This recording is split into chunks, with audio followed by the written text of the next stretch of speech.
There's a young man who lives in a crowded city, surrounded by noise, expectations, and silent judgments. Most of his battles are fought where no one can see, inside his heart, on his prayer mat, and in the quiet moments before dawn. This week was not defined by one big event. It was a slow storm, moving through his life day after day.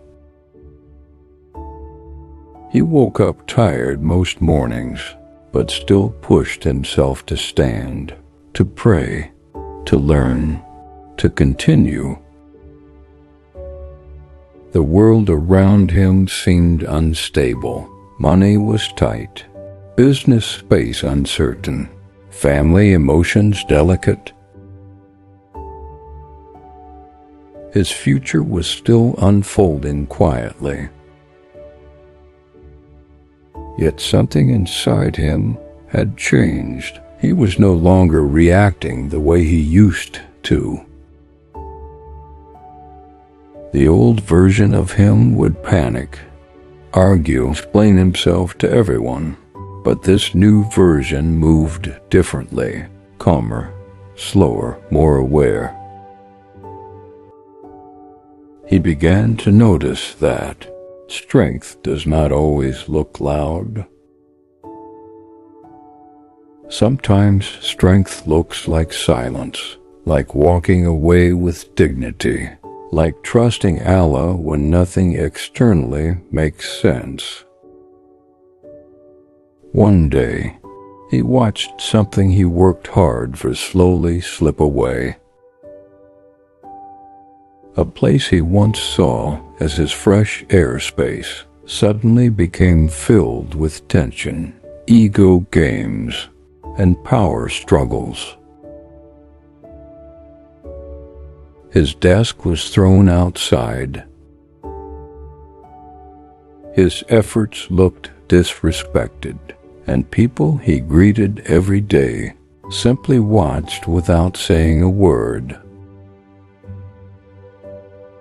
The scene could have broken him months ago, but this time he just stood there and felt a strange calmness settle in his chest.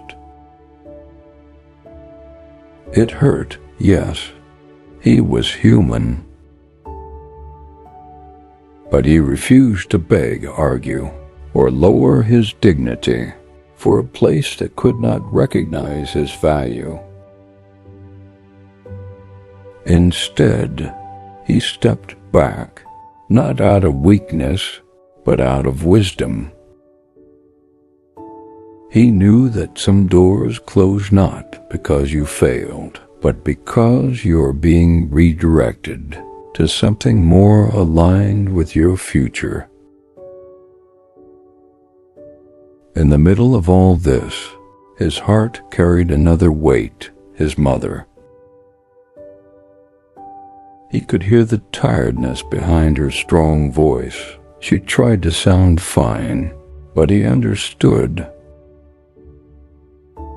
She was worried, not just about money, but about the long waiting season they were both in. She remembered when he used to support her weekly, when life felt lighter. He did not tell her everything, not because he didn't trust her, but because he loved her too much to disturb her peace. So he chose his words carefully, painting a future so clear she could almost see him succeeding. That night her voice softened, hope returned. That alone gave him strength. In private moments, he whispered his worries only to Allah. One morning after Fajr, he made a quiet dua asking for a breakthrough, for provision, for a place of his own. He saw one new subscriber appear, just one number. But to him it felt like a whisper from Allah. I see your effort. Keep going. He went into sujud, grateful not for the number itself, but for the sign that his path was slowly moving.